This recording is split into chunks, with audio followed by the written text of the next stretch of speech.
Saking kan mau menguji saya, putus asa apa tidak kau? Mengajilah anak-anak di saung itu Tuhan, saung. Itu ada saung tak berdinding itu, empat tiang. Itu saung tuh sampai hari kiamat jangan dibuka. Karena disitulah anak-anak dulu sholat di situ, mengaji di situ, menghafal di situ. Kok hati saya menengok anak-anak ini menyeberang. Ya Allah, semanalah tanah, hampir-hampir putus harap. Tapi setiap lewat tuh tak pernah saya tinggalkan dua, Al-Fatihah sama salawat. Karena kadang kita menjalani hidup ini goyang-goyang kita menengok hidup.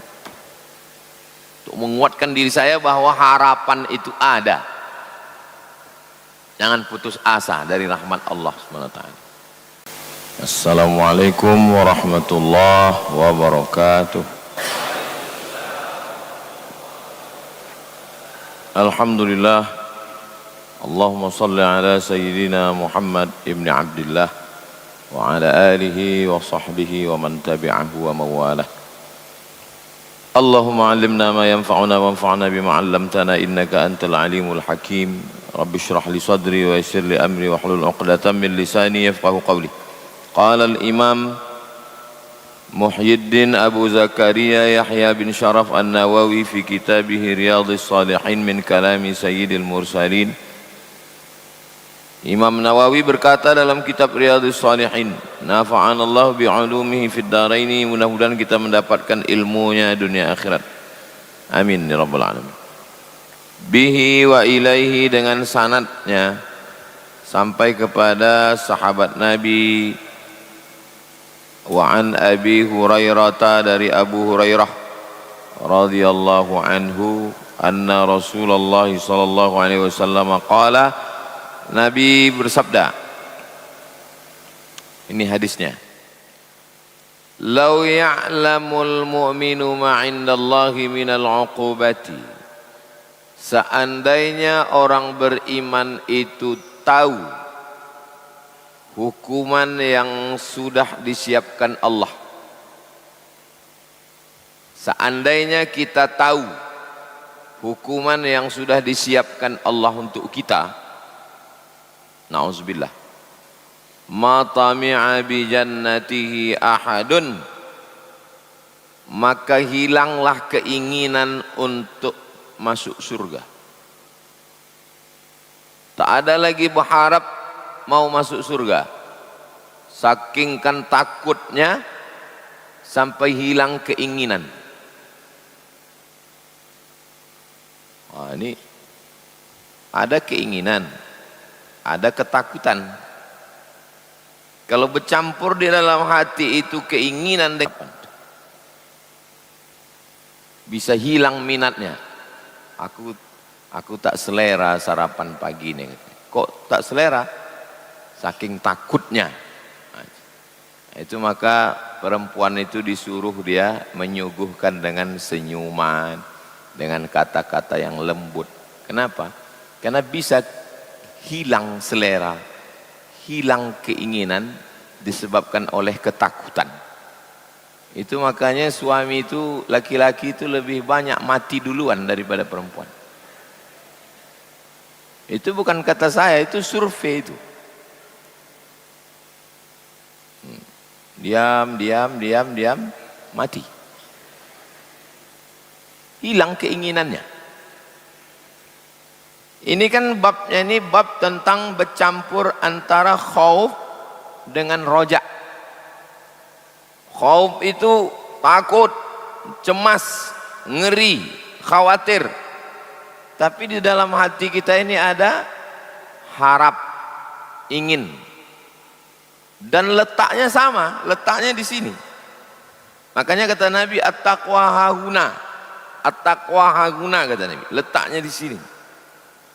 Nah, kalau bercampur antara takut dengan ingin, kalah ingin, yang menang itu takut. Maka jangan dipelihara rasa takut. Takut pensiun, takut bangkrut, takut rugi, Ketakutan itu membuat kita stres. Naik dari stres, anxiety, naik lagi depresi, naik lagi bunuh diri. Sekarang ini banyak orang ketakutan. Takut dengan atasan, takut dengan pejabat, takut dengan penguasa, takut solar naik, Dexlite, itu mobil Navara di belakang sudah tak bergerak berapa hari. Membayangkan Dexlite 25.000. Hah? 23.800. Mendengarnya jadi hilang keinginan awak. Lau ya'lamul mu'minu ma 'indallahi minal 'uqubati. Seandainya orang beriman itu tahu hukuman-hukuman yang ada di neraka itu, ma tami'a bi jannatihi ahadun, hilanglah keinginan dia untuk mendapatkan surga. Ingin masuk surga, ingin mengalir sungai-sungai, ingin dapat buah-buahan surga, hilang keinginan itu saking takutnya. Kalau ibu tak percaya bahwa ketakutan itu menghilangkan keinginan, coba nanti balik dari sini, ibu tanya suami, bang, kalau nanti di surga pilihannya kau dapat bidadari sama dapat aku, kau pilih mana? Coba jalan. Pasti dia bilang kau ajalah, katanya. Nah, itu contoh dia udah ketakutan itu dah. Hilang keinginan dia untuk masuk surga sama bidadari. Saking takutnya dia. Jadi orang yang takut ini, takut. Asam lambungnya naik, gulanya naik, jantungnya naik, takut. Tapi kalau takut pada dunia, dunia ini tak usah ditakuti. Habiskan takut itu kepada Allah, sehingga tak tersisa lagi takut pada dunia ini. Kalau sudah habis takut kita pada Allah, ibarat ruangan, ini ruangan. Kalau udah penuh dia, penuh ruangan ini, tak bersisa lagi untuk yang lain. Itulah pentingnya menanamkan rasa takut kepada Allah. Sampai keinginan kepada surga pun bisa hilang. Tapi di dalam Al-Quran itu ada diceritakan, kullama nadijat juluduhum, ketika kulitnya gosong, masak, badalna juludan ghairaha, kami ganti dengan kulit yang baru. Masak kulit ini, ganti dengan kulit yang baru. Kulit yang baru tuh masak, ganti lagi. Jadi kita tuh bukan masuk neraka tuh mati. Masuk neraka mati, oh enak kali. Masuk neraka itu khalidina fiha abada, kekal selama-lamanya. Azabnya terus, gosong berulang ganti, gosong berulang ganti, gosong berulang ganti. Sampai dosanya habis, baru dia masuk surga. Kalau beriman, ada imannya sebesar biji sawi, tetap dia masuk surga. Tapi kalau kafir,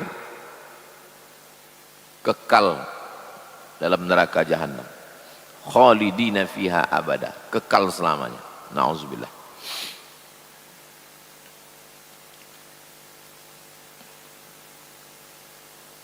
Tapi azab-azab itu sudah diceritakan dalam Quran. Hanya 0, sekian persen. Sama macam kita beli buku, biasanya di belakang ini ada preface. Isi buku ini adalah cuman sehalaman. Mana bisa buku 500 halaman diceritakan isinya sehalaman? Begitulah lebih kurang tentang azab neraka itu. Nikmat surga itu pun begitu juga. Makanya orang-orang yang sudah sampai pada ainul yakin, menengok dengan mata sendiri. Apa beda kita dengan Nabi? Nabi itu menengok, kita baru mendengar. Azab neraka itu begini, azab neraka itu begini, azab neraka itu begini, mendengar. Sedangkan Nabi menengok. Kapan Nabi menengok? Isra Mi'raj. Mana dalilnya? Subhanalladzi asra bi'abdihi laylan minal masjidil harami ilal masjidil aqsa alladzi barakna haulah linuriyahu kami mau memperlihatkan. Berubah dari sam'iyat menjadi ru'yat. Ru'yat, menengok. Makanya menengok bulan mau puasa itu disebut ru'yah, menengok. Semua ini sam'iyat namanya. Mungkar nakir, sam'iyat. Azab kubur, sam'iyat. Padang mahsyar, sam'iyat. Meniti-titian siratal mustaqim, sam'iyat. Neraka, sam'iyat. Karena kita cuma baru mendengar. Belum ada orang masuk neraka. Yang memadamkan neraka ada Makoli.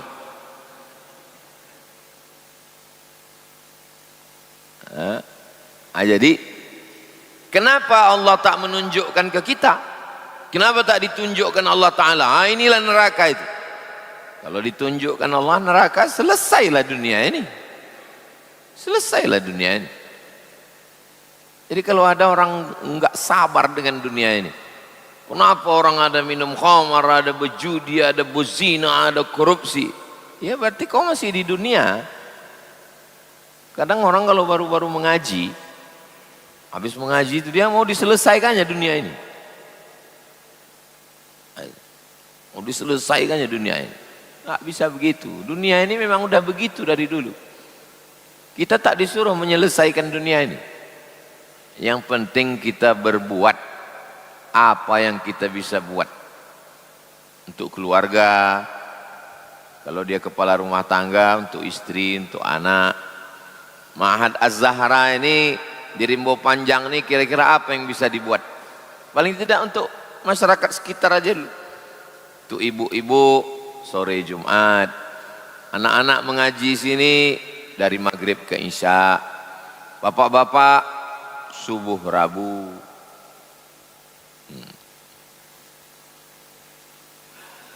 Paling enggak untuk masyarakat sekitar iktikaf 10 malam.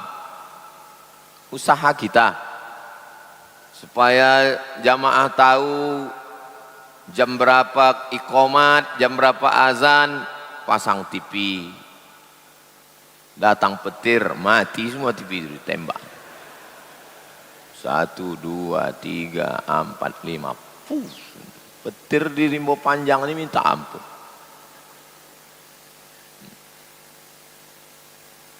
Tanam pokok kayu. Itu pokok kayu itu katanya bisa menangkap petir. Itu pokok kayu. Itu ikhtiar kita, usaha. Memang dunia ini udah begini dari dulu. Lau ya'lamul mu'minu ma 'indallah minal 'uqubah. Seandainya orang beriman itu tahu, tapi bunyi hadisnya coba tengok. Mukmin. Bukan ya'lamul mar'u, orang, enggak. Bukan ya'lamun nas, manusia, enggak. Lau ya'lamul mu'min, orang yang percaya. Rasa di sini. Rasa itu baru hidup, syaratnya percaya. Kenapa tak ada rasa? Karena tak percaya. Bapak masih ada rasa? Ada, karena Bapak percaya. Kalau sudah tak ada percaya, tak ada rasa. Ibu masih ada rasa? Setiap awal bulan aja Pak Ustadz. Berarti tingkat kepercayaannya menguat. Bisa dia melemah.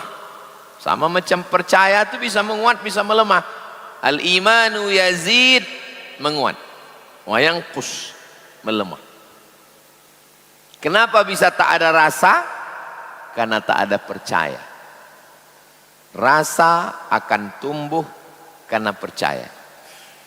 Ya, sekarang orang sudah tak ada percayanya lagi. Kenapa orang tak percaya? Gara-gara tokoh agama tidak mencerminkan agama, sehingga orang beragama kehilangan rasa pada agama. Aku udah nggak percaya lagi sama agama ini. Kenapa? Ini menengok berita-berita ini, dan orang yang benci sama Islam ini gara-gara nilai setitik rusak susu sekotak, tak sebelanga lagi, rusak udah, diangkat terus. Yang satu kejahatan seksual, yang satu kejahatan non seksual. Oh, ini berita dinaikkan terus. Anak-anak muda yang goyang-goyang ini, kau mau pengajian? Ya, alah, ustadz tuh itu juga. Apalagi ustadz-ustadz glowing nih kata dia. Untung saya hitam. Boleh saya putih, udah ketakutan jamaah ini udah nengok. Lau ya'lamul mu'minu ma indallah minal uqubati ma tami'a bi jannatihi ahadun. Lanjut. Walau ya'lamul kafiru ma indallahi minar rahmah. Seandainya orang kafir itu tahu kasih sayang Allah, seandainya tahu dia macam mana sayangnya Allah sama dia, ma qanita min jannatihi ahadun, tak ada seorang pun yang putus asa. Angka bunuh diri paling tinggi di dunia bukan di Afrika. Panas Afrika itu 50 derajat Celcius, pasir, panas, hitam. Tapi angka bunuh diri paling tinggi di dunia Amerika, Eropa, Jepang. Orang Jepang tuh asal malu sikit, malu aja tertangkap, malu, balik ke rumah ambil samurai, harakiri, mati. Orang kita tertangkap, dadah katanya. Hebat nih. Nah, orang itu pun terheran-heran orang Amerika. Apalah makanan orang ini gitu. Bisa dia tak bermalu sikit. Lau ya'lamul kafiru ma indallahi minar rahmah. Seandainya tahulah mereka sayangnya Allah, ma qanita min jannatihi ahadun, tak ada seorang pun yang putus asa. Putus beras, putus sagu, putus gandum. Aslinya orang Melayu ini makan sagu. Kalau mau menengok orang Melayu makan sagu, pergi ke Selat Panjang, makan mie sagu. Aslinya orang timur sana makan sagu. Sagu itu dicampur air panas, cepat-cepat diaduk. Saya ada videonya tuh, video tutorial mengaduk sagu. Habis itu pakai supit gini kan, nah, baru dicelupkan ke kuah kuning. Tak main kunyah lagi, lewat aja. Bagus makan sagu ini. Pertama, tidak ada karbohidrat bagi yang diet karbo. Yang kedua, tak capek mengunyah. Asal masuk gol, asal masuk gol. Ketiga, lama bertahan di lambung. Sagu masuk nasi. Tak ada riwayat Nabi makan nasi. Tunjukkan saya mana Nabi makan nasi. Tak ada. Maka kalau pakai definisi, kalau tidak dilakukan Nabi bid'ah, berarti makan nasi itu bid'ah. Dolalah berarti. Nah, maka putus nasi, putus sagu, putus gandum, kita masih bisa hidup 3 bulan. Na'udzubillah, na'udzubillah. Kalau habis padi di Riau ini, kita masih bisa hidup 3 bulan. Putus air putih, na'udzubillah, masuk air Selat Malaka itu ke Sungai Siak, asin semua Sungai Siak ini, asin tanah Rimbo Panjang nih, kita masih bisa hidup 3 hari. Tak ada sagu, hidup 3 bulan. Tak ada air, hidup 3 hari. Tapi kalau sudah tak ada harapan, habis. Harapan itu bahasa Indonesianya asa. Putus harapan, putus asa. Saya baru pulang dari Sarawak. Ada rumah besar dibangun oleh James Brooke. Tulisannya James Brooke. Saking jahatnya dia namanya Brooke. Orang Melayu menyebutnya Brooke. Apa tulisan di pintu masuk? Di pintu masuk itu ada tulisan. Tulisannya 1870, tahun 1870. Berarti sudah 256 tahun. Tulisannya di situ, haraplah selagi bernapas. Pas saya mau masuk tengok, haraplah selagi bernapas. Maksudnya selagi kita bernapas jangan putus harap. Banyak orang dia bernapas tapi udah tak ada harapan. Putus.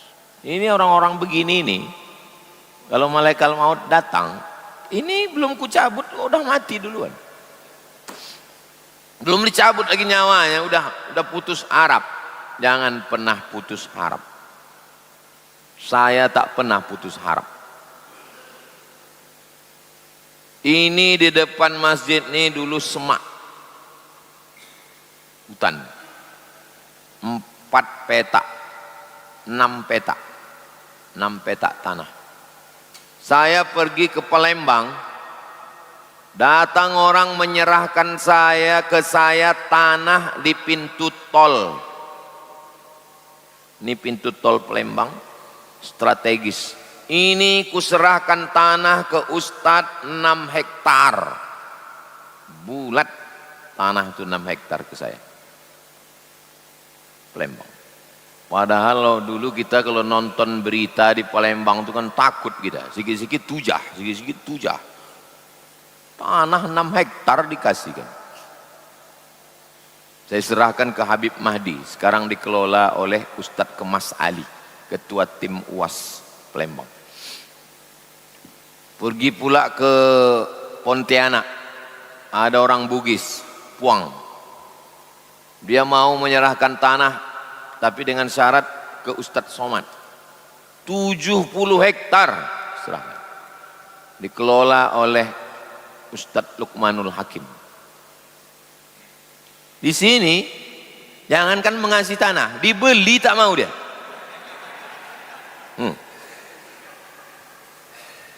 Saking kan mau menguji saya, putus asa apa tidak kau? Mengajilah anak-anak di saung itu tuan, saung. Itu ada saung tak berdinding, empat tiang. Itu saung itu sampai hari kiamat jangan dibuka. Karena disitulah anak-anak dulu sholat di situ, mengaji di situ, menghafal di situ, membaca kitab khatam situlah. Tinggal di rumah ini, di perumahan. Berjalanlah anak-anak ini, berjalanlah melewati semaknya. Semak, biawak di situ, ular di situ. Nah, lewatlah anak itu sehari berapa kali? Subuh, zuhur, asar, maghrib, isya. Kok hati saya menengok anak-anak ini menyeberang. Ya Allah, semanalah tanah. Hampir-hampir putus harap. Tapi setiap lewat tuh tak pernah saya tinggalkan dua. Al-Fatihah sama salawat. Ya Allah, kuserahkan tanah ini kepada Engkau. Al-Fatihah, habis itu saya baca salawat. Allahumma salli ala Sayyidina Muhammad wa ala ali Sayyidina Muhammad. Cemana cara Allah menolong? Datang orang, didatanginya tuan tanah itu, dibayarnya, diserahkannya ke yayasan. Didatanginya rumah yang punya tanah itu, dibayarnya, diserahkannya ke yayasan. Nah, itulah tempat parkir mobil Bapak Ibu. Orang mana? Arek Surabaya. Tak pula orang sini, orang Surabaya sana datang. 2 kali dia transit pesawat. Surabaya ke Jakarta, Jakarta kemari, didatanginya tuan rumah, tuan tanah itu satu-satu, dibayarnya, diwakafkannya. Begitulah. Tapi saya bisa begitu kan setelah dibelinya. Saya bisa ceritakan ini kan setelah dipaping blok. Sebelum ada itu, hilang-hilang timbul keyakinan kita itu. Asal ditengok semak tuh, susah hati kita. Sengaja saya ceritakan ini untuk menguatkan diri saya. Saya kalau ceramah itu bukan untuk menguatkan diri Bapak Ibu, menguatkan diri saya.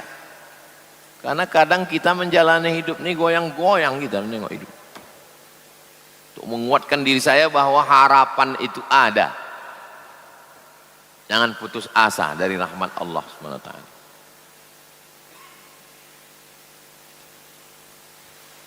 Lau ya'lamul kafiru ma indallahi minar rahmah. Seandainya orang kafir itu tahu kasih sayang Allah, ma qanita min jannatihi ahad. Tak ada satu orang pun yang putus asa. Macam manalah kita tahu sayang Allah itu Pak Ustadz? Macam manalah kita tahu sayang Allah? Balik nanti dari sini, pergi ke rumah sakit. Itu di Panam ini berapa rumah sakit?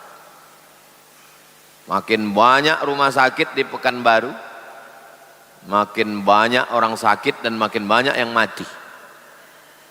Bukan makin lama orang hidup. Pergilah ke rumah sakit, tengoklah di situ. Kalau mau menengok kasih sayang Allah. Sudah diponis dokter, ketua masjid Pangkalan Kerinci. Bapak, urat kaki ini mesti dipotong. Rupanya di kaki kita ini ada urat. Dipotong, dinaikkan ke sini. Dibelah ini. Dinaikkan urat di betis itu ke sini. Sudah disiapkan Allah macam mobil serap. Itu kan bannya 4 tuh. Ada satu ban kalau bocor tuh. Jadi kalau tersumbat paralon yang di sini nih, ada paralon serapnya di kaki dipasang Allah Ta'ala. Potong. Dibelah ini. Bapak ini membayangkan belah ini takut dia. Takut ambo Pak Ustadz. Jadi bapak tak jadi. Enggak. Berapa bulan kata dokter tuh? 2 bulan bapak enggak mau, mati. Masih hidup sampai sekarang. Dokter yang ngasih tahu itu pula mati duluan. Jangan putus asa. Jangan putus asa. Adik kelas kami, alumni Al-Azhar, sekretaris OIAA Riau, Organisasi Internasional Alumni Al-Azhar, sekretarisnya namanya Ustadz Azril, meninggal jam 1 tadi malam. Jauh di bawah saya. Tak jumpa saya di Mesir. Saya pulang dari Mesir, dia belum berangkat, masih muda. Subuh tadi buka handphone, itulah berita pertama. Ustadz Azril meninggal jam 1 tadi malam. Tidak pakai sakit,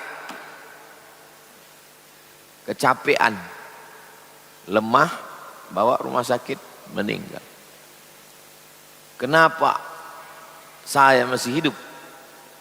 Berarti beliau sudah bersih, tak ada dosa-dosanya, orang baik. Saya bersaksi beliau orang baik,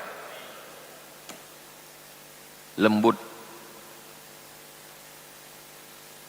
Supaya orang-orang baik ini cepat meninggal.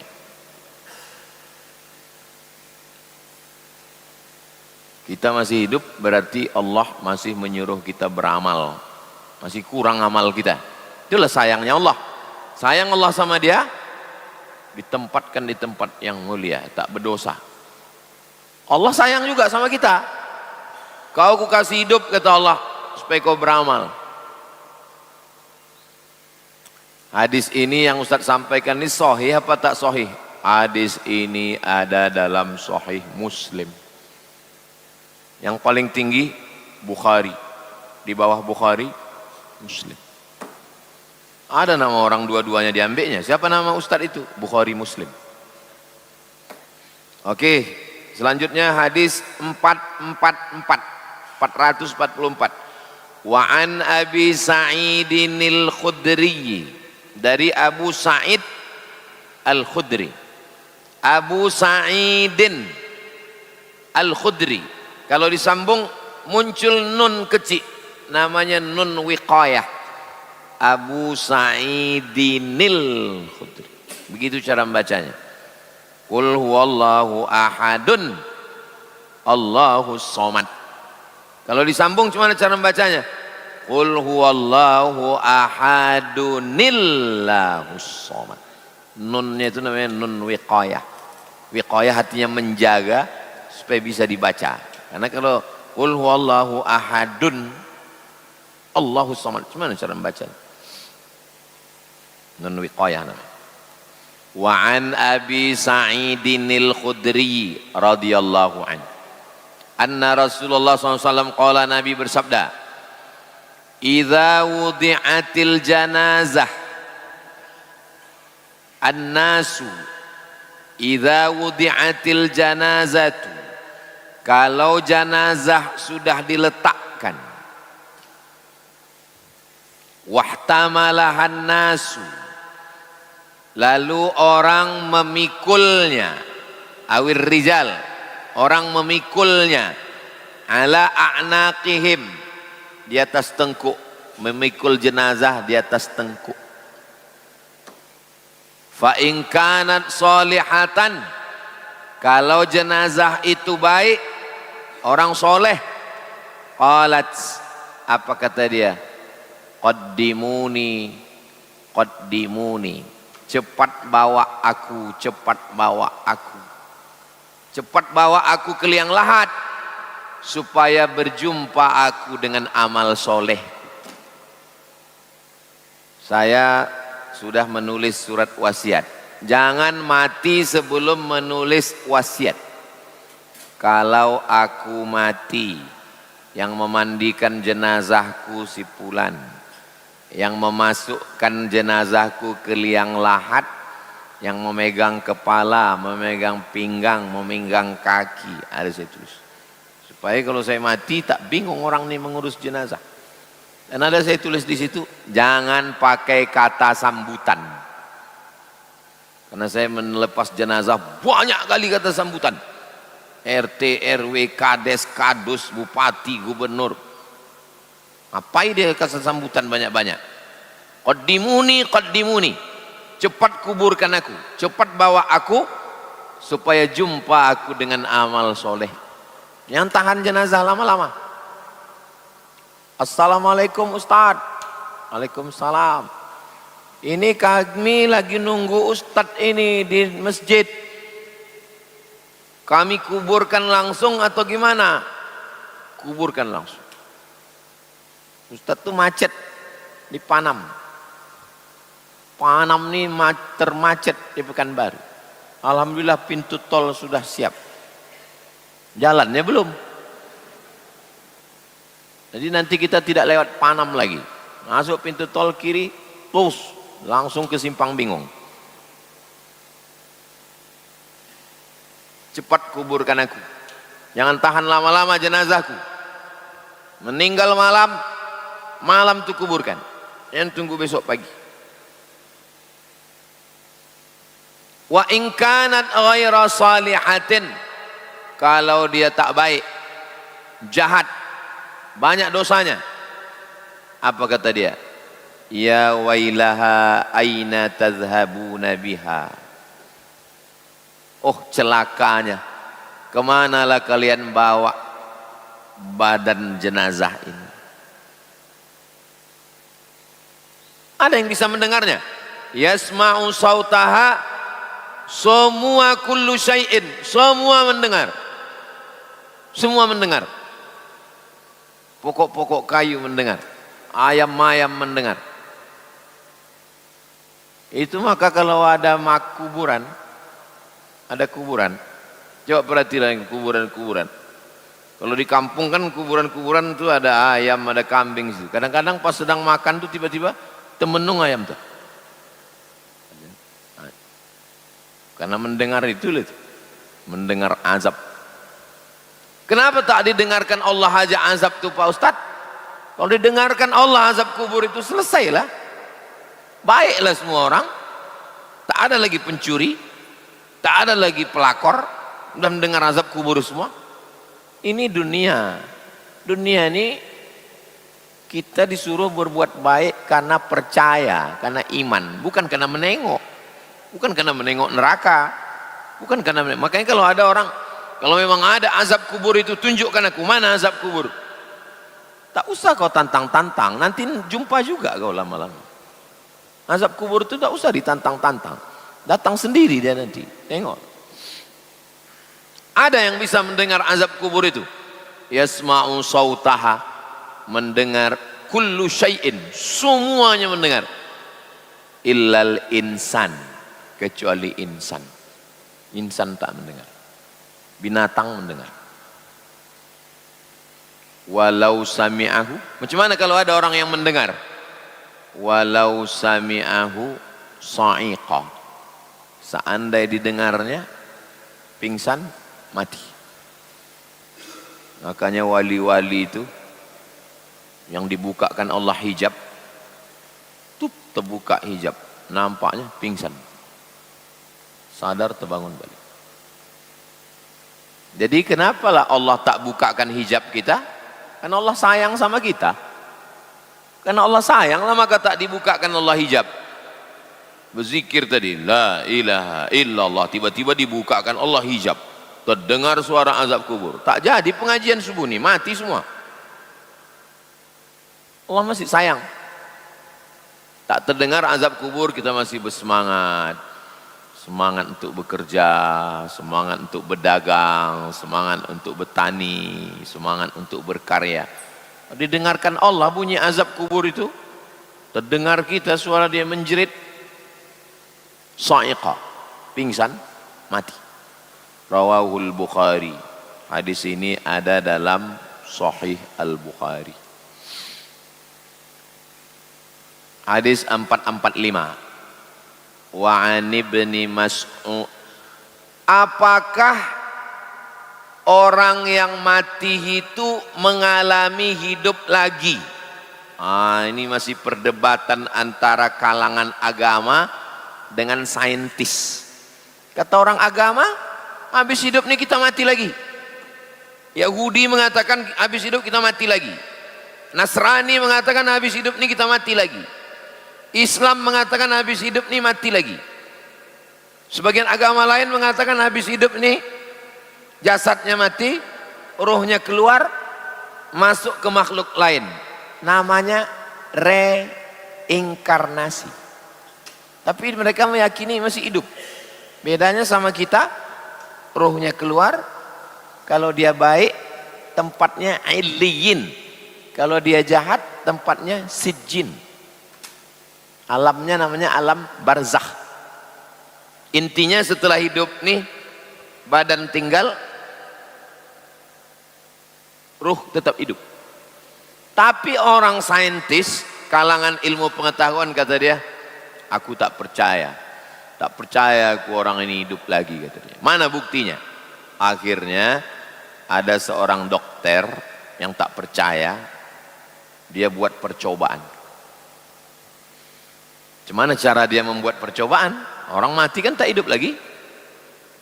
Dikumpulkannya 100 orang yang pernah mati suri. Yang mati tapi hidup lagi. Sebetulnya tidak mati itu, pingsan aja itu. Karena orang tak ada mati 2 kali. Tapi terpisah. Dibuatnya kuesioner, kertas dibagi. Apa yang kalian alami? Dibuat 100 orang pernah mati suri, dikasih pertanyaan yang sama, disuruh menjawab di tempat berbeda.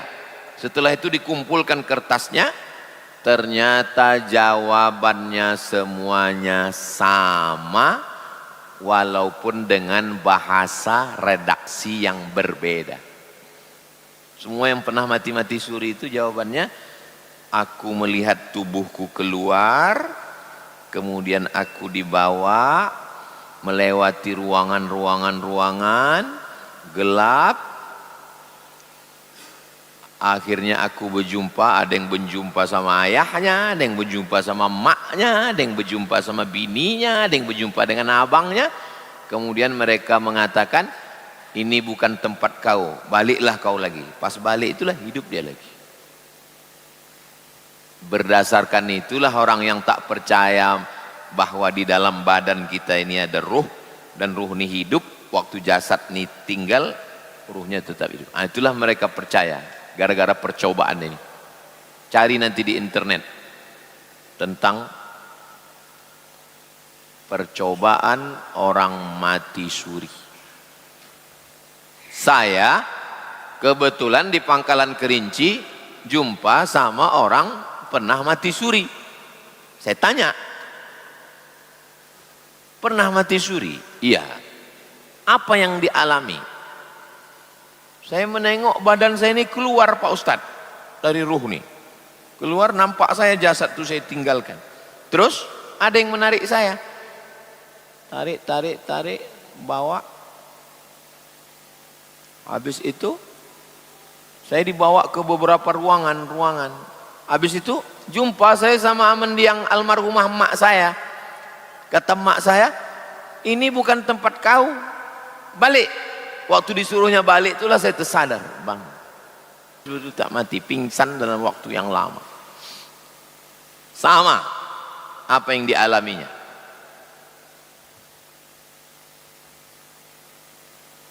Saya ceramah di daerah Jabodetabek, Jakarta, Bogor, Depok, Tangerang, Bekasi. Sekitar 2019.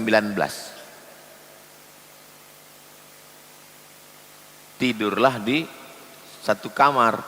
Kamar ini macam cottage, kayu-kayu gitu. Kayu-kayu. Lalu malam itu macam keluar diri saya ini dari badan saya ini. Macam ini badan, macam keluar, bisa saya tengok. Bisa saya tengok badan saya ini, tengok ini. Ingat saya, wah ini mati ini. Sesak napas. Kalimat yang pertama keluar dari mulut saya waktu mengalami itu, Allah, Allah, Allah, Allah. Disitulah saya makin yakin zikir. Disitulah saya makin yakin bahwa zikir itu menguatkan kita. Ketika kita sedang terjadi sesuatu, maka yang cepat kita ingat Allah. Itulah guna zikir itu. Habis itu saya terbangun, saya panggil tim. Tapi tidak bilang saya bilang saya takut. Kalau sebenarnya takut, hilang harga diri kita kan. Ada pusat mimpi tak sedap tadi saya. Minum teh manis. Nah, yang begitu-begitu itu kadang dibuat Allah ke kita untuk meyakinkan kita. Kenapa tak semua orang dibuat Allah begitu? Ya itu kehendak Allah. Bisa jadi dibuat Allah untuk satu orang supaya dia bercerita. Kalau saya untuk meyakinkan saya. Karena saya waktu itu Besuluk 2017. Goncang juga. Percaya tak percaya saya. Iya, zikir nih bisa menolong. Bisa tak zikir nih menolong. Nah, ternyata rupanya waktu kita menengok badan kita itu keluar, zikir itulah yang pertama menolong. Allah, Allah, Allah. Ada orang Pak Ustadz, waktu dia mimpi ketakutan yang pertama disebutnya bininya Pak Ustadz. Itu saking takutnya ke bini lah itu. Saking takutnya dia itu bayang-bayang. Orang yang terlalu takut ini kalau dia mati itu dia tidak kena azab kubur. Saking udah azab, terlalu azabnya di dunia. Hadis terakhir 445. Wa an ibni Mas'udin, nama dia Abdullah. Nama dia Abdullah, tapi tak disebut di sini. Ibnu Mas'ud. Ibnu Mas'ud bukan nama orang. Ibnu Mas'ud artinya anak Mas'ud. Nama kau siapa? Ibnu Mas'ud, anak Pak Mas'ud. Ibnu Mas'ud, anak Pak Mas'ud. Abdullah ibnu Mas'udin radhiyallahu anhu. Qala, dia berkata, qala Rasulullah sallallahu alaihi wasallam, Nabi Muhammad bersabda. Apa kata Nabi? Al jannatu, surga itu, aqrabu ila ahadikum, dekat. Jauh surga itu jauh di atas di langit. Enggak. Surga itu lebih dekat ke kamu min syiraki na'lihi, lebih dekat dari tali sendal, tali selop. Ini tapaknya supaya menyangkut di ibu jari dengan telunjuk ini dipasang tali. Sendal zaman dulu bukan begini, bertali di tengah supaya tersangkut dia. Surga itu lebih dekat daripada tali selop, tali sendal. Jauh tali sendal, itulah di kaki kita itu, dekat. Begitulah surga itu. Surga itu lebih dekat ke kita dari tali sendal kita. Kalau neraka, wan naru mithlu dzalik, neraka pun begitu juga. Neraka itu bukan jauh di sana, jauh di sana neraka, enggak. Lebih dekat dari tali sendal. Sahih hadisnya, rawahul Bukhari. Hadis ini ada dalam Sahih Bukhari. Bukhari bukan nama orang. Siapa nama kau? Bukhari. Enggak. Bukhari artinya orang Bukhara. Bukhari orang Bukhara. Bukhara itu di mana? Uzbekistan. Kalau orang Bukhara, Bukhari. Orang Makkah, Makki. Orang Madinah, Madani.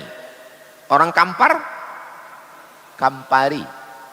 Syekh Abdul Ghani Al-Kampari, 13 Koto Kampar, ulama besar. Rabu yang lalu kami ziarah ke makam Syekh Abdul Ghani Al-Kampari, berarti orang Kampar. Syekh Abdul Wahab Ar-Rokani, Rokan Hulu, Pasir Pangarayan. Apa maksud surga ini lebih dekat daripada tali sendal? Sebab masuk surga itu maksudnya. Sebab untuk masuk surga itu dekat. Keluar dari masjid, bersedekah ke anak yatim, fakir miskin, surga. Selama di masjid, iktikaf, istighfar, surga. Menolong orang, membawakan barang-barang yang berat, surga, dekat. Neraka dekat juga. Keluar masjid, nampak selop orang elok, neraka. Neraka juga. Nampak helm orang bagus, neraka. Jadi neraka itu begitu kata Imam Ibnu Qayyim Ibnul Jauzi. Bukan Ibnul Qayyim, Ibnul Jauzi. Makna hadis kata dia, anna tahsilal jannati sahlun, untuk dapat masuk surga itu mudah, semudah sedekat tali selop, tali selipa, tali sendal. Dengan cara apa? Bitashihil qasdi wa fi'lit ta'ah, Betulkan niat, beramal. Betulkan niat, beramal. Dan mau masuk neraka juga mudah. Dengan cara apa? Muwafaqatil hawa, ikutkan hawa nafsu. Paling mudah mau masuk neraka, ikutkan hawa nafsu. Diri kita ini bahasa Arabnya nafsu. Diri ini nafsu. Makanya kalau bilang orang, jangan kau urus diri kau aja, urus juga lah kami. Pak Haji, ketua rombongan, ketua kloter, jangan kau urus diri kau aja, urus juga lah kami. Jangan nafsi. Nafsi ini diri. Diri saya ini nafsi. Di dalam diri saya ini ada keinginan. Keinginan ini namanya hawa nafsu. Ingin makan, ingin minum, ingin itu, ingin ini. Itu namanya hawa nafsu. Hawa itu artinya keinginan. Oh, patutlah perempuan itu banyak keinginannya karena nama dia Siti Hawa. Hawa ini pakai Hawa. Kalau istri Nabi Adam tuh pakai Hawa. Itulah perlunya belajar bahasa Arab. Yang hawa nafsu itu pakai Hawa. Tapi kalau nama perempuan itu pakai Hawa. Apa beda ha dengan ha? Kalau dipegang dada bergetar, ada getarannya ada ha. Tapi kalau tak ada getarannya wa nafsin wa ma sawwaha, bergetar. Bismillahi, bergetar. Tak bergetar. Bismillahirrahmanirrahim. Hamim, tak bergetar. Ha. Kalau bergetar ha. Itu ilmu tahsin namanya. Tajwid dengan tahsin sama, memperbaiki bacaan. Itulah 3 hadis kita subuh ini, 443, 444, 445. Pertemuan akan datang masuk bab baru, bab 54. Kalau masih ada umur, kita baca Riyadhus Shalihin. Kalau mati saya, Riyadhus Shalihin ini sebagaimana biasa dibacakan Ustadz Al-Nob Dinar, 2 gendangnya. Kalau tak buku ini selesai, kita selesai. Mengaji jangan berhenti. Sudah berapa lama kita baca ini? Sudah 3 tahun. Baru hadis yang ke-445. Baru sepertiga. Berarti khatamnya ini nanti 2033. Nanti hadiri majelis khataman Riyadhus Shalihin.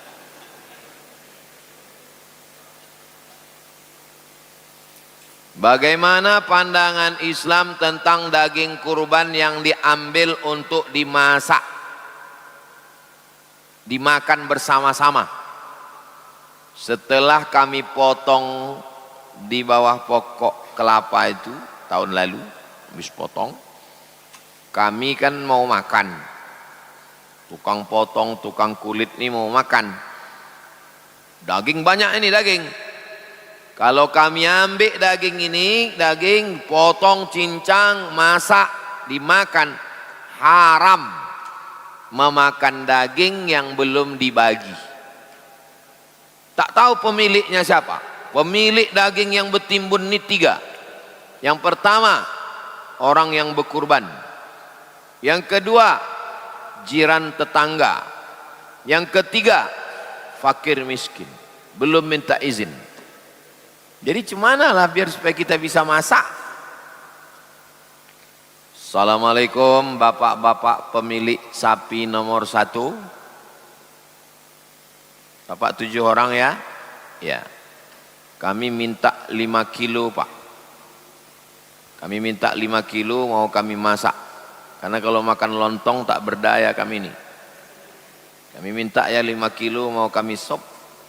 Kata bapak yang 7 orang ini, ambillah pak, halal, masaklah. Karena 5 kilo itu tidak melebihi batas jatah mereka, karena jatahnya 1/3. daging 60, 20, kita minta 5 kilo. Kalau ada satu yang komplain, oh nggak bisa katanya, tegakkan pisau tuh, minta Pak ya, ambillah Pak Ustaz, ambillah Pak katanya. Nah, itulah guna golok itu tajam-tajam. Apakah boleh kulit hewan kurban itu dijual belikan dan uangnya diberikan kepada warga yang kurang mampu? Man ba'a jilda udhiyatihi, siapa yang menjual kulit hewan kurbannya, fala udhiyatalahu, maka tiada kurbanlah baginya. Hadis ini menurut ulama tarhib, ancaman, tak boleh menjual kulit hewan kurban, tapi memanfaatkannya boleh. Dalilnya Sayyidatuna Aisyah menyamak kulit ini dijadikan sebagai kirbah, tempat air minum. Digunting kulitnya halus-halus, dimasukkan ke plastik, besok busuk rimbo panjang nih, karena kulitnya tak ada yang bisa mengolah. Dicampakkan kulit, busuk, bau bangkai kampung. Jadi macam mana lah kulit ini? Kulitnya dijual, tapi katanya tak boleh dijual. Tak boleh dijual tuh kalau diambil hasilnya. Cari www.kulit.com, pengelola kulit, buat jange, kerupuk, buat sepatu, buat dompet, buat jaket. Assalamualaikum Bapak pengelola kulit, ya kami ada 10 lembar. Berapa berani beli 1 lembar? 1 juta Pak. 10 lembar, 10. Nah, duit yang 10 tadi tidak berhak masjid, tidak berhak panitia, serahkan ke fakir miskin. Jangan dibelikan ke kresek, jangan dibelikan ke pisau, serahkan. Karena kita udah kasih ini kurban ini lillahi ta'ala. Yang udah dikasih jangan diambil lagi. Man ada ila hibatihi kal kalbil ladzi ya'udu ila qaihi. Orang yang meminta balik pemberiannya sama seperti anjing yang menjilat muntahnya. Kasar, kasar. Kata ulama, kalau hadis itu ada ungkapan kasar, berarti dia tarhib, ancaman. Kalau ancaman menunjukkan dia dosa besar. Nah, inilah tentang masalah kulit. Jual, tapi duitnya jangan diambil lagi.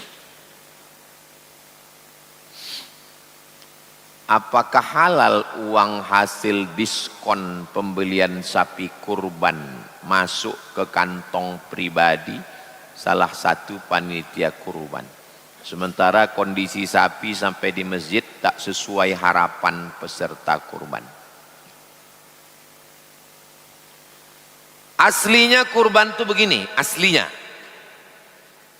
tanggal 1 Zulhijjah, tanggal 1 saya tambatkan kambing itu di bawah pokok matoa itu. Di bawah pokok matoa itu, biar jangan yang itu panas, mati dia 9. Itu yang agak sejuk sedikit. Tanggal 1 saya tambatkan kambing itu dari tanggal 1. Saya kasih makan, saya kasih minum tanggal 1. 1, 2, 3, 4, 5, 6, 7, 8, 9, 10 pagi balik sembahyang, saya jatuhkan dia ke lantai, menghadap kiblat, saya potong. Bismillah, Allahu Akbar, Allahumma taqabbal min abdus samad wa ali abdus samad. Dah, habis itu saya bagi 3, 1/3 untuk saya masuk ke freezer, 1/3 saya bagi ke tetangga yang dekat-dekat, ring 1 yang dekat rumah, 1/3 lagi untuk fakir miskin. Begitulah prakteknya dulu, begitu kurban. Sekarang orang tak mau ribet, maka muncullah orang ketiga. Nah, di mana-mana yang jadi masalah ini orang ketiga inilah. Orang ketiga inilah yang disebut dengan panitia kurban. Ini panitia kurban. Maka saya dengan bapak, dengan Ustadz, kita bertujuh mendatangi panitia kurban. Pak panitia, ya, saya tak sempat untuk beli sapi, tolong kau belikan ya. Ya. Jadi posisi panitia ini adalah penolong.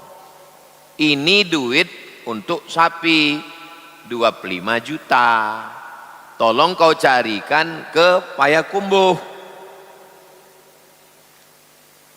Ongkos ke Payakumbuh berapa? Ongkos sapi balik ke sini berapa? Sapi sampai di sini tanggal 7, berarti nginap 2 malam. Tukang jaga malam minum kopinya berapa? Tukang potong berapa? Tukang kulit berapa? Maka bunyi akadnya, kuserahkan duit ini untuk kurban dan biaya operasional tunai. Kalau tidak begitu nanti kalau duit bersisa ini mesti dibalikkan. Standar sapinya berapa kilo? Sapi limosin atau sapi pickup? Limosin 1 ton. Kalau pickup itulah mobil yang kurus tuh. Nah, jadi mesti jelas di awal. Jangan sampai yang dijanjikan sapi Australia yang datang sapi rimbo panjang. Naik pisau itu nanti tak jadi ke leher sapi. Nah, jadi panitia tahu diri. Di beberapa tempat panitia lebih berkuasa pula lagi daripada yang berkurban. Komplain orang, mengamuk dia. Dia pula berkuasa mengambil daging, menjual kulit. Nah, ini. Tapi panitia ini juga jangan sampai dihajar terus. Ini kalau panitia ini dihajar terus, mundur orang ini, siapa ngurus ini? Mundur semua panitia, gara-gara Ustaz Somad asik menceramai panitia. Ke saya orang ini semua nyerahkan. Nah, ini jadi panitia ini pun disadarkan dia. Download bukunya. Alumni Al-Azhar Mesir dari Riau sudah muzakarah. Download gratis. Udah. 33 masalah kurban. Cetak, bagi ke masjid-masjid. 33 tanya jawab kurban dalam bentuk PDF. Silakan download gratis. Ini saya kirim ke, udah dapat 33 masalah kurban. Nanti di share. Silakan cetak. Itu hasil muzakarah alumni Al-Azhar.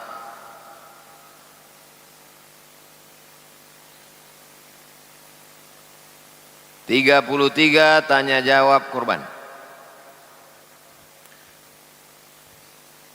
Bagaimana cara mengajak tetangga ke masjid karena lebih tua dari kita? Lebih mudah kalau dia lebih tua. Pak, kan udah tua, ini malaikat maut udah dekat nih Pak. Ceramah. Saya pernah sholat di masjid Kepulauan Riau, lupa entah di pulau apa itu. Dari Batam naik speed. Habis sholat subuh, besar baleho dibuat. Baleho. Dibuatnya di atas itu. Dicari orang hilang. Jamaah yang hilang kelihatan terakhir malam Ramadan terakhir. Ada masjid di Garuda Sakti sebelah kiri. Itu caranya dibuat subuh Ahad. Acara ngopi subuh Ahad. Jadi habis pengajian itu disediakan kopi. Datanglah pengajian subuh Ahad. Ada ngopi gitu. Banyak orang datang. Saya ngisi pengajian. Pas selesai ngaji saya tengok kopi aja. Tak ada yang lain karena memang ngopi aja Pak Ustadz gitu. Ada pula lagi di Rokan Hulu. Kawan saya, kakak kelas, dibuatnya macam surat undangan. Nah, jadi ke rumah-rumah tuh Jadi selalu berpikir untuk meramaikan masjid.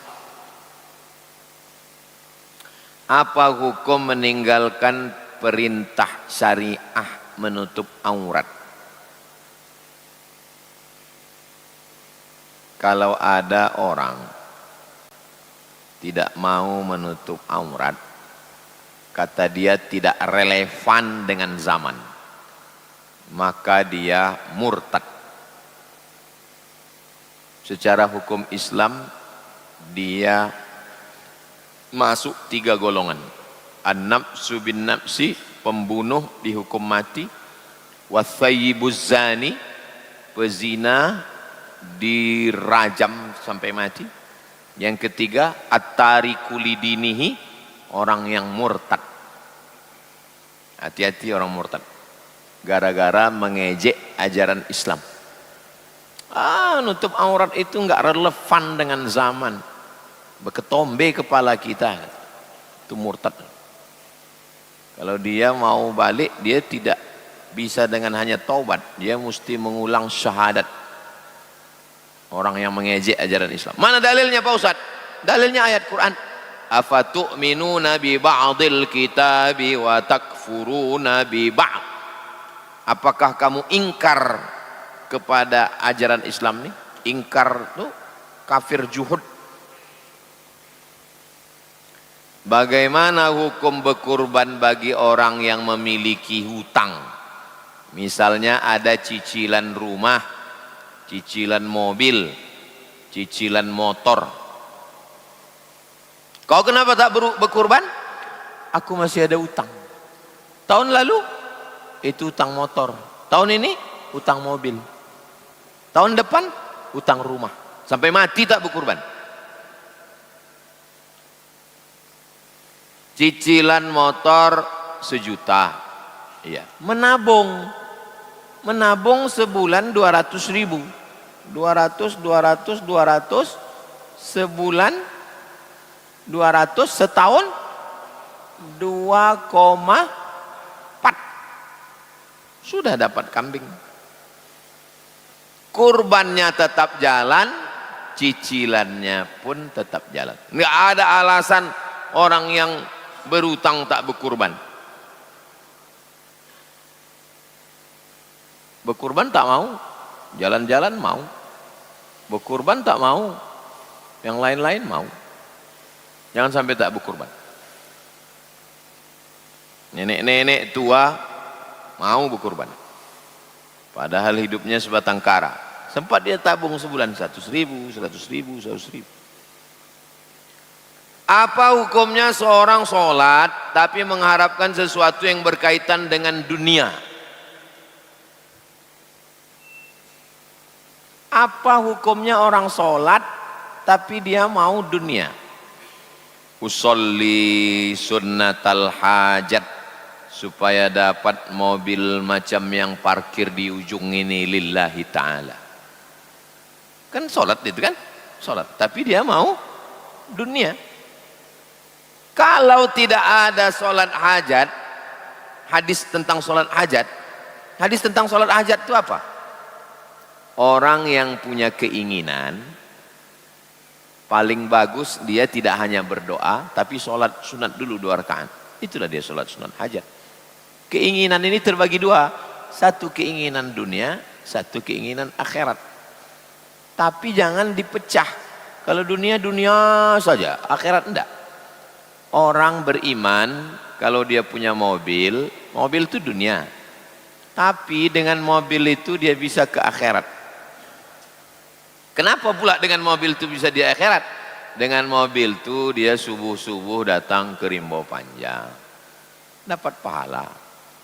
Tidak bisa dilepaskan dunia saja, enggak. Itu mobil 3 biji itu, pickup 1, R31, Veloz 1. Itu 3 itu mobil akhirat tuh. Kenapa? Mobil wakaf. Di Nurul Azhar ada 2 mobil. Karena almarhumah mak saya meninggal di rumah sakit, tak mau rumah sakit tuh ngasih ambulan untuk ngantar ke Kisaran. saking parahnya rumah sakit di Pekanbaru. Maka dalam hati saya kalau tegak nanti yayasan ini mesti ada ambulan, 2 ambulan. Kontak Ustaz Al-Nurul Azhar kalau ada jamaah yang sakit, yang meninggal, yang mau melahirkan, 2 ambulan. 1 dikasih Pak Faisal, pengusaha dari Siak, yang 1 ibu-ibu mengumpulkan duit, dapat 2 ambulan. Mobil gratis, syaratnya 2, sakit mati.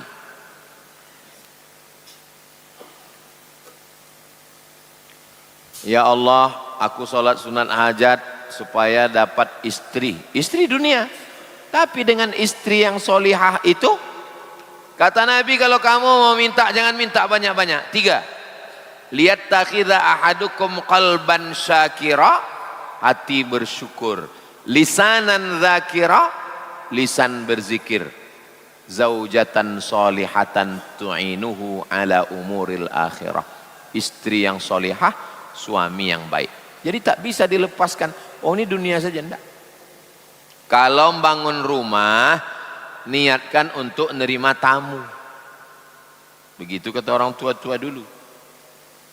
Kalau bangun rumah, niatkan untuk nerima tamu. Karena syarat orang beriman memuliakan tamu. Ini membangun rumah, dibuat kuncinya sampai 3, hilang pula kunci tadi. Paksa dibongkar tukang. Tak bisa dilepaskan dunia ini dengan akhirat. Ya Allah,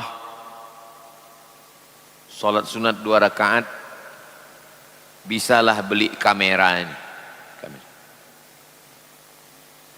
Kamera ini dunia, tapi dengan kamera inilah pengajian ini jadi bagus, bisa diupload, di-share ke seluruh medsos. Jadi jangan lepaskan dunia. Ini dunia, ini akhirat. Dunia tidak membawa ke akhirat. Itu pemikiran sekuler namanya. Akhirnya umat ini nanti tak usah punya mobil, tak usah punya rumah, tak usah punya kamera, zikir aja. Itu namanya Islam Snok-Horgronyi. Snok-Horgronyi itu begitu. Tanah biar kami ngurus.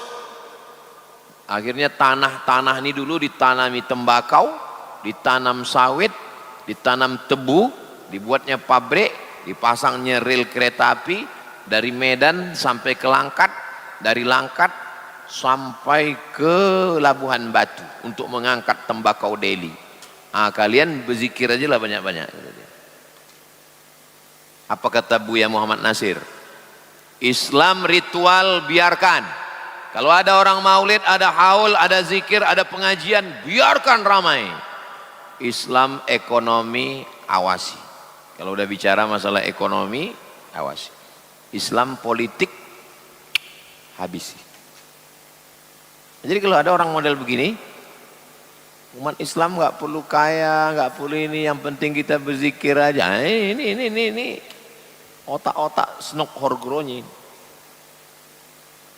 Kenapa orang bisa percaya sama dia? Pura-pura dia masuk Islam. Dirubahnya namanya jadi Abdul Ghafur, mati dia. Untung tak Abdul Somad nama dia, mati dia. Sejarawan Indonesia Pak almarhum Ridwan Saidi ziarah ke makam Snok-Horgronyi di Amsterdam, Belanda. Tertulis di batu nisannya Snok-Horgronyi, artinya dia murtad, pura-pura masuk Islam untuk mengobok-obok Aceh. Karena Aceh ini Islamnya militan kuat, mau diadu dombanya orang Aceh. Snok-Horgronyi. Akhirnya dia tercampak dari Aceh, balik ke Jawa Barat, balik ke Belanda, mati. Neraka jahanam tempat Snok-Horgronyi. Bagaimana status wali nikah bagi seorang ayah yang telah menelantarkan anaknya? Ada seorang bapak punya anak, tak dikasih makannya, tak diurusnya, tak diperhatinya.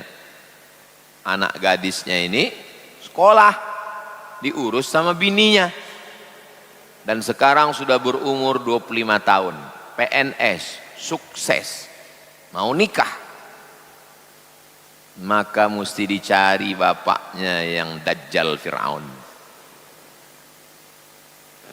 Itulah maka mesti hati-hati jadi wali. Maka dialah jadi wali nikah. Tak bisa serta-merta karena dia jahat lalu berpindah perwalian, tidak. Wali mujbir namanya dalam mazhab Syafi'i. Wali mujbir, wali yang bisa memaksa. Wali mujbir. Ayah, atuk, kakek. Abang ayah, level di bawah itu. Abang ayah, adik ayah, abang laki-laki, adik laki-laki. Tak ada walinya. Fas-sultanu waliyun man la waliyalaha. Sultan menjadi wali bagi orang yang tak punya wali. Sultan Syarif Kasim jadi wali bagi perempuan yang tak punya wali. Cari bapak ini. Sudah dicari-cari tak dapat Pak Ustadz. Berpindah perwalian ke bawah. Atuk. Dicari-cari tak juga dapat. Abang. Tak ada abang, dia sendiri. Adik pun tak ada, tak ada. Abang ayah. Ayah saya ini jahat Pak Ustadz. Abang ayah lebih jahat pula lagi Pak Ustadz. Memang keluarga hantu lah orang ini.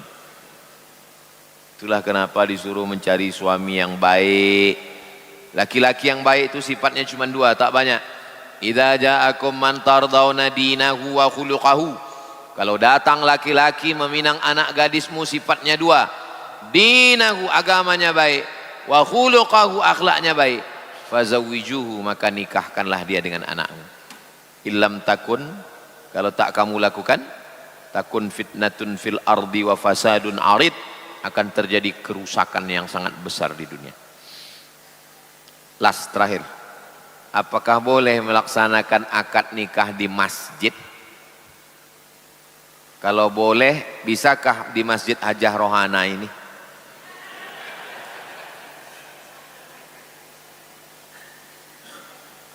A'linu hazan nikah. Nikah jangan diam-diam, tak boleh. A'linu, iklankan, isytiharkan. Jangan nikah diam-diam, nikah siri. A'linu, iklankan, undang orang banyak. Waj'aluhu fil masajid, buat acaranya di masjid. Hadis menyuruh.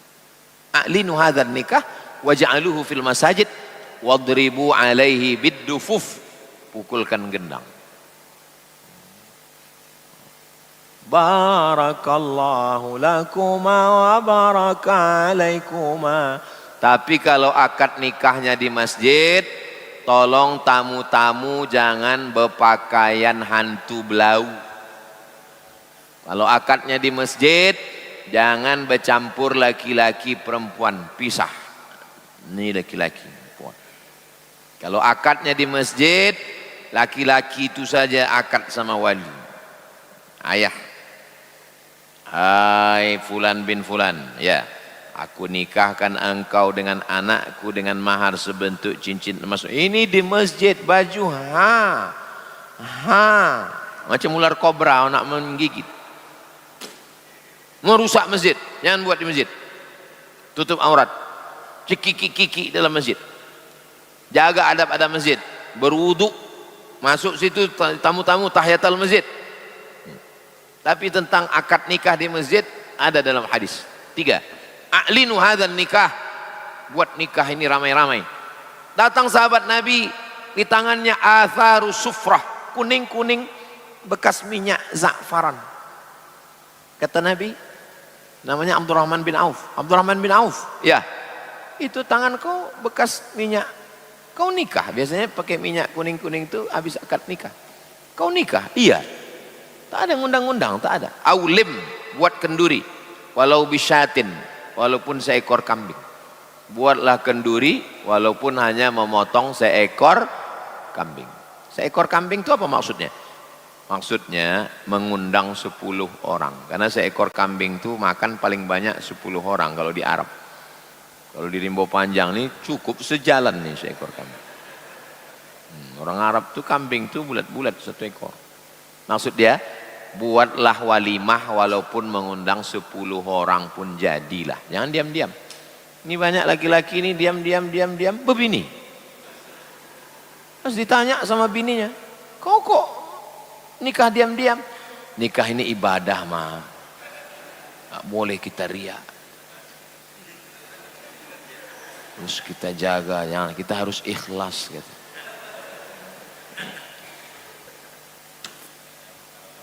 Mudah-mudahan Allah memberikan kita istiqomah iman dan Islam. Saudara kita yang sakit, diangkat Allah penyakitnya, disehatkan. Ustadz almarhum Ustadz Azril yang sudah mendahului kita dan Ustadz guru-guru kita. Ala hazihin niyah, al-Fatihah.